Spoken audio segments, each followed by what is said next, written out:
Carolyn Doobie here. What's the play for today? Well, today's play is because of these little scraps of colorful paper. These are remnants from another project, and yes, there's a video of that, and yes, I'll have it linked down below for you. And well, these little guys start and spark the play on today's art journal page. But spoiler alert, this town is called OOPSville for a reason. Well, here's the page I started with. Now, I don't know when I made this background. It's green on it. I glued some piece of paper on it, and I want it to be a little bit brighter. So I'm going to add some yellow to it. I'm going to use the 3x5 gel press plate here. I'm just going to brayer the paint on, and then I'm going to carefully, precisely position it somewhere on the page. And okay, yeah, you've probably figured out no precision there. I'm just slapping that thing down because I just wanted a brighter color. That green just wasn't quite bright enough for me, so that's why I brought in the yellow. And of course, in my excitement, I forgot to grab something to clean my brayer off on. What can I use? I can use anything, a scrap of paper, an old book page, anything. So I'm actually going to grab my altered book journal here, and I'm just going to pick a page in it randomly, and I'm going to clean the brayer off in there. That way, none of the paint is wasted, and I've started a background. And the inspiration for today's play was this colorful scrap pile. This pile that was left over from some cards that I made. And I did make a video with that, so I'll have that link down below for you. Now, when I dumped those right there, I just kind of dumped them there. Wasn't thinking. Loved exactly how they looked. Loved the vibe that they gave off. And all I needed to do was glue it down. And then I started thinking, well, maybe I could add a few more to it because it's starting to look like a little town to me, all the big, tall, colorful buildings. So I grabbed some more of the scraps and I just placed them around. And I knew that I needed to glue these down. I love these the way they were, so I just wanted to glue them down. So I put a little of that gel medium on there, and when I go to put the buildings on it, all of a sudden they don't feel as loose and free. It's like I'm trying to think about it. And this to me was a giant oops, an outstanding opportunity presenting suddenly. Because I began to know in my heart I was never going to get back to that magic spot the way it made me feel just when I tossed them on there. So I just decided to glue it down. Well, and fiddle and fidget with it a little bit too. But somewhere this will be an opportunity. Don't really know what it is yet, but I do know that I'm liking those buildings, so I'm just going to keep adding more and more of those to the page.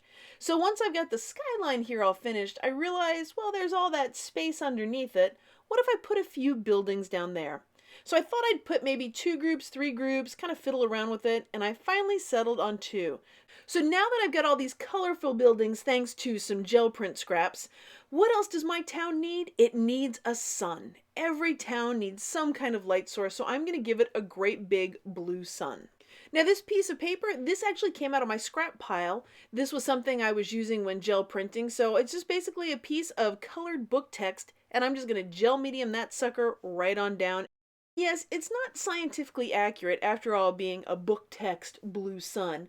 So let's have some more fun with it. And I'm going to put some circle words on here, or a circular pattern of words, that would be more accurate, using my encouraging scribble stencil that I designed for StencilGirl. Now, as I'm doing this, I'm not going to be terribly precise. I've got some paint on that cosmetic sponge, and if I go in an up and down motion, it's more likely to give me a crisp image. And sometimes, well, I don't always like to do that. I kind of go side to side like I'm doing there, because I get sort of impatient. Now you might wonder why I'm using that gel press plate right there as my paint palette.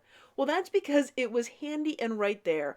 And I'm all about using whatever is within arm's reach to do what I need to, because my goal is to spend as much time playing and as little time looking for stuff. So now as I'm looking at this, I want to sneak a peek. Notice I'm holding the stencil in place with my hand and lifting it up. There was an area where I pretty much had a suspicion that I didn't see much paint, and when I lifted it up, I was right. That's the beauty. You just put some more paint on the cosmetic sponge and go back and put some more color on it, and now those are starting to show up. I wanted to add some words on the buildings also to match the sun, because you know what, your building should always match your sun. So I'm just going to pick some of the words on some of the outer circles, because they'll just have a gentle slope to them to kind of match the gentle slope or the wonky angles of the skyscrapers here. So I'm going to pick some words that have a nice shape to me, and then I'm just going to add little touches of them here and there. Well, I thought a little touch of color up in the corner, and I thought, well, maybe a little of that darker color, and oops, that's just a little too dark there. But it is just an outstanding opportunity presenting suddenly, because I just use a baby wipe and kind of wipe it up, and now I've actually got the color that I was going for that definitely was not going to happen with that paintbrush. Hallelujah for baby wipes. Well, all of a sudden, the sun is going to become a moon, and I want to put the man in the moon in the middle of that blue, but I need something lighter for the rubber stamp to show up with. So I just cut a very imperfect circle, about the size that I wanted, to go right in the middle. That way I've got something lighter that I can stamp on, because the rubber stamp just isn't going to show up on that dark blue with the book text behind it. So now I've got my circle. Notice I haven't measured anything. I've eyeballed everything. And notice I haven't even picked up the rubber stamp yet, so we'll see if all this stuff fits. I guess you can kind of tell that's a little foreshadowing that there's an oops about to happen.